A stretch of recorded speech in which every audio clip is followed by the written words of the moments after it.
Okay, let's paint a picture. Imagine this. You're finally setting off on that amazing cruise you've been dreaming about. Mm-hmm. You step onto the deck, bags ready, totally set to unwind. Then the ship's captain comes out to greet everyone. Right, a big moment. But he's kind of hunched over, looking down at his shoes. And he sort of mumbles, "Hi, my name is Montana Von Fiss. I'll be your captain, so, I hope we all have a great trip." Oh, boy. Yeah, you'd be grabbing your bags and heading right back down the gangway. Exactly. That shuffling, the hesitancy, it just kills any confidence you had. Doesn't matter if it's a ship captain or someone leading a meeting. We need to feel like our guide knows what they're doing. Absolutely. So now let's flip that. Imagine the captain walks out, head held high, shoulders back, clear voice. "Hi, my name is Montana Von Fiss. I'll be your captain for this journey. Let's have a great trip." Totally different feeling. Instant relief, right? Instant. That's the difference between that nervous speaker and what we're calling the confident captain. And getting from that first kind of shaky captain to the second confident one, or at least looking like the second one, that's really what this deep dive is all about. Yeah. Our sources today, they come from coaching, gosh, thousands of speakers, everyone from brand new hires right up to CEOs. And the big insight is kind of stunning, really. What's up? Appearing confident. Mhm. It's mostly about specific physical and vocal choices you make. Yeah. It's like a performance. Your audience, they can't actually see the butterflies in your stomach. That is such a freeing idea, isn't it? You don't have to magically feel confident first. Yeah. You just need to, act the part. Yeah. So our mission here is pretty clear. We're diving into 5 key techniques, the ones that really give you the most bang for your buck, The highest leverage ones. Yeah, so any speaker can project that authority, even if they're feeling nervous inside. We're going to start with the quickest changes, the external stuff, voice and body. Makes sense. Yeah. Let's kick off with the voice. Technique number 1 is turn up the energy and speak up. It's so true. Nervous speakers often just shrink vocally. Like if you put speaking energy on a scale, maybe 1 to 10, Okay. where 10 is like shouting across a field and 1 is a whisper, that nervous person is usually hanging out around a 3. Yeah, that sounds about right. It's quiet, maybe a bit rushed. Almost sounds like they're hoping you don't quite hear them. Easily. Exactly. And the sources say the key isn't some massive leap. You don't need to blast everyone away. Just aim for maybe a 5 on that scale. Okay, a 5. So not shouting, just more present. Precisely. It's Yeah. not really about volume, like decibels. It's more about inflection, enthusiasm. A 5 just signals, hey, I'm prepared, I believe this stuff, and I'm actually kind of positive about sharing it. Right. Just a little internal nudge that makes a huge difference externally. But, okay, how do I know what a 5 feels like? If I'm nervous, I don't feel enthusiastic. And I worry if I try to speak louder, I'll just sound, I don't know, pushy or aggressive. That's a really common concern. It's not just about cranking the volume knob. Think of it more like opening up the channel. Okay. When we're nervous, things tighten up, right? Vocal cords, diaphragm. A 5 is just consciously using your diaphragm a bit more, grounding your tone, and adding maybe just 1 notch more positive inflection. So it's like saying, I'm allowed to be heard. Yes. You're signaling, I deserve to take up this vocal space. Try recording yourself at what feels like your normal nervous 3. Then record again, aiming for what feels like a slightly over-the-top 5. You'll probably hear the 5 just sounds assertive and clear, not aggressive at all. Huh. Okay, that makes sense. Being heard, sounding positive. And this links right into the next big hurdle for nervous speakers, doesn't it? Technique number 2, pause, like a boss. Oh, yeah. The urge to just zoom through everything when you're anxious is huge. Get it over with. Exactly. Just want to get off stage or end the call. And that speed usually brings along all the verbal clutter, the ums, the ahs, the The lights. filler words, yeah. They're basically a sign you're talking faster than you're thinking. And the classic advice people give is just speak slower. But honestly, whenever I try that, it feels so weird and unnatural, like I'm a robot. It does. It feels forced. Yeah. Speaking slower isn't really the fix. The sources are clear. Strategic pausing is the answer. Strategic pausing. Okay, what does that look like? Applause, used intentionally, signals control. It shows you're confident you're in command. You pause deliberately, maybe after a transition phrase. Like, okay, now let's turn to the results. Mental pause. Yes. Or pause right before you drop a really key number or fact.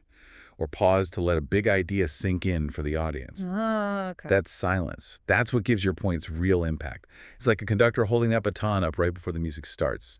Everyone leans in. So if I'm saying something like, we found the data was compelling, pause. Mainly because of this huge shift in Q3, that little beat makes it stand out. Exactly. It turns a plain fact into a highlight, and it gives your audience a second to catch up, which makes them feel more comfortable too. Right, you're guiding them, not just dragging them along breathlessly. You got it. You're leading. No. So master those vocal tricks, the energy, the pauses, and you sound like that confident captain. But you also need to look the part. Which brings us to technique number 3, the superhero stance. Haha, yeah. Sounds a bit dramatic, maybe? It does. And honestly, if I'm already feeling anxious, maybe some imposter syndrome creeping in, Yeah. isn't striking a superhero pose going to make me feel even more like a fake, like I'm just putting on an act? That's the million-dollar question, isn't it? Every speaker feels that. Yeah. But here's what the research shows. It's about making a physical shape that triggers a real physiological response. Yeah. It's not just about pretending. Okay. Tell me more. In an open posture, shoulders gently back, chin level, it actually has been shown to lower cortisol, the stress hormone. No kidding. Yeah. So when you adopt that confident look, your body chemistry actually starts to follow that visual cue. Wow. So That's it's not just for the audience. It's like a little biohack for my own nerves. It really is. It's a critical shortcut. If you're standing, you want your feet grounded, maybe a hip width apart, weight even, not shifting around nervously. Right. And even if you're sitting, you can still do it. Sit up. Avoid hunching over your laptop or notes. That just looks defensive or small. You want the shape of someone welcoming, like a good host, not someone trying to curl up and disappear. Exactly. Avoid that closed-off, crossed-arm shape. Think open. And the advice here that everyone hates but is so necessary. Let me guess. Video yourself. You got it. Record yourself practicing for just 5 minutes. Watch it back. See if you're doing that defensive hunch or shifting your weight. You can fix it before you're in front of people. And you can see if the confident captain shape you're making feels like you. Find your authentic version of it. Good point. Which leads us nicely into the next section, really. Making sure all this external stuff, the voice, the stance, has a solid foundation. Because looking and sounding good isn't enough if you forget what you're trying to say. Right. The whole thing falls apart. Yeah. So technique number 4 is practice with purpose. And this is way more than just, flipping through your slides the night before. Oh, yeah. This means treating rehearsal like a real appointment. Put it in your calendar. Commit to it. Maybe even give yourself a little reward afterwards. Definitely. Yeah. But it's the quality of the practice that's key. How so? Purposeful practice means you need to mimic the actual performance day as much as you possibly can. Okay. So that means standing up, even if it's a virtual presentation, saying the words out loud, not just in your head. Big difference. Huge. Imagine your audience is there and physically click through your slides if you have them. You're building muscle memory for the whole delivery, not just jogging your brain's memory. I love that piano concert analogy from the source material. Yeah, that's a good one. If a pianist gets new sheet music on Monday for a Friday concert, they don't just read the notes silently all week, right? Of course not. They expect their fingers to magically know what to do. No, they have to sit down and play it out loud over and over. And speakers skip that playing it out loud step all the time. We think it's all intellectual. Yeah, we rely on just knowing the info. But you got to build the actual motor skill of saying it. So the advice is, if you have like a week before the talk, try to run through the whole thing, start to finish, at least once a day. And each day, maybe layer in practicing one of these techniques we're talking about. Like, focus on your pauses one day. Okay, that's manageable. Yeah. But what if I'm really crunched for time? Like, I only have a day or two. Then you hit the most important parts hard. Yeah. The opening and the closing. Run those sections 3 times in a row, every day, or even multiple times a day. 3 times back to back. Yep. And get creative. Don't just chain yourself to your desk. Practice while you're walking the dog. Practice in the shower while you're making coffee. Sneak it in. Exactly. That repetition burns the words into a different part of your brain. Makes them stick better under pressure. Okay, but here's a fear I hear a lot. What if I practice too much and end up sounding like a robot? Totally canned and unnatural. That's a valid concern. If you find the verbatim script starting to sound stale or recited, that's your signal. Immediately switch to using bullet point speaker notes instead of a full script. Okay. That forces you to phrase things slightly differently each time you practice. It keeps it feeling fresh and conversational. Plus, it proves you actually know the material, not just that you memorize sounds. That makes a ton of sense. Okay, so we have four really solid practical techniques for the outside. Energy, pauses, stance, and that purposeful practice. That gets you probably 90% of the way there on the external appearance. Right, but now we get to what you called the real gem, the one that shores everything up from the inside. Technique number 5, the silent sentence. This one is, I think, the highest leverage of all because it tackles the internal monologue. That anxiety, the shaky hands, the sweating. Often that's driven by negative self-talk, right? Definitely, that voice inside saying, don't mess this up. Especially if you're maybe a recovering perfectionist, like many speakers are. The internal instruction we've always given ourselves is this impossible goal. You absolutely have to be perfect. And just trying to tell that voice to shut up never works. Never. It's like trying not to think of a pink elephant.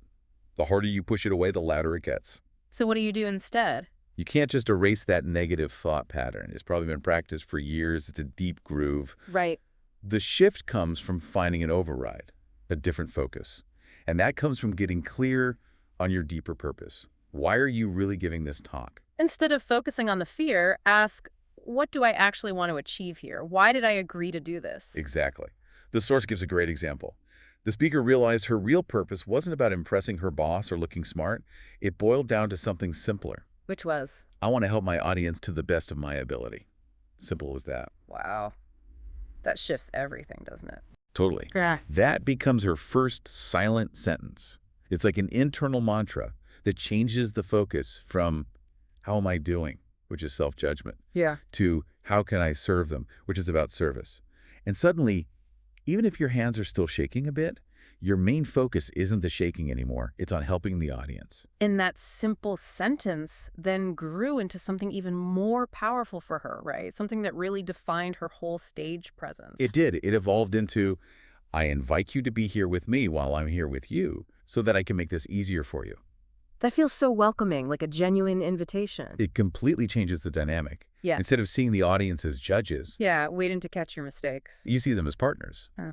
guests even. You're hosting them through this information. They're not the enemy anymore. Okay, but this isn't just like a nice thought to have before you go on stage, is it? It needs more than that. Oh, absolute crucial point. This silent sentence isn't just a mental sticky note. It has to be treated like part of the performance prep. How so? You have to actually craft it, write it down maybe, put it in the script, so to speak, and then you have to practice it just as much as the words you say out loud. So, like, if I'm running my opening 3 times in the shower. The cycle has to be exactly what the source recommends.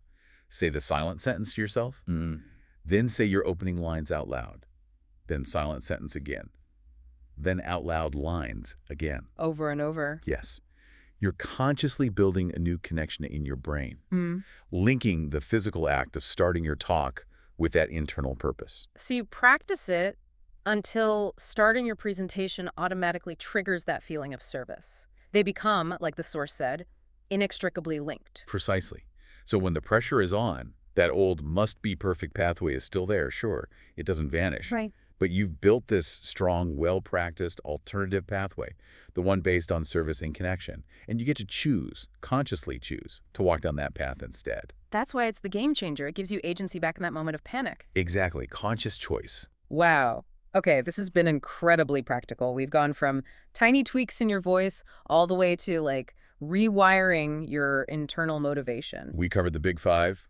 Turn up the energy, pause, like a boss, the superhero stance, practice with purpose, and that powerful silent sentence. And it's probably worth saying, right? Trying these new things, standing differently, pausing when you want to rush, speaking up, it might feel really awkward at first. Oh, definitely. It might even feel fake. Yeah. But that feeling, that's just your brain saying, hey, this is new territory. It's the normal signal of learning. You're building new habits, new pathways. It takes practice to make it feel natural. Okay, so let's bring it back. Think about the very beginning of this deep dive. The captains. Yeah.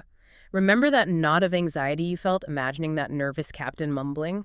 Yeah. And then remember that wave of relief, that feeling of, okay, we're in good hands when the confident captain stepped up? Big difference. You can relax. That feeling of safety you got from the second captain. That is the gift you give your audience when you use these techniques. Well said. Your job, really, whether it's 2 people in a meeting or 2,000 in an auditorium, is to make the audience feel safe enough to actually listen. So by making these choices, standing tall, speaking clearly, pausing effectively, grounding yourself in that silent sentence of service, you make them feel secure. And the final thought to leave you with is this. When you give your audience that feeling of safety, you're basically saying, it's okay. You can relax now. You can trust me to guide you through this. You take the focus off your own performance anxiety, and you finally allow them to just sit back, absorb the information, and, well, enjoy the ride.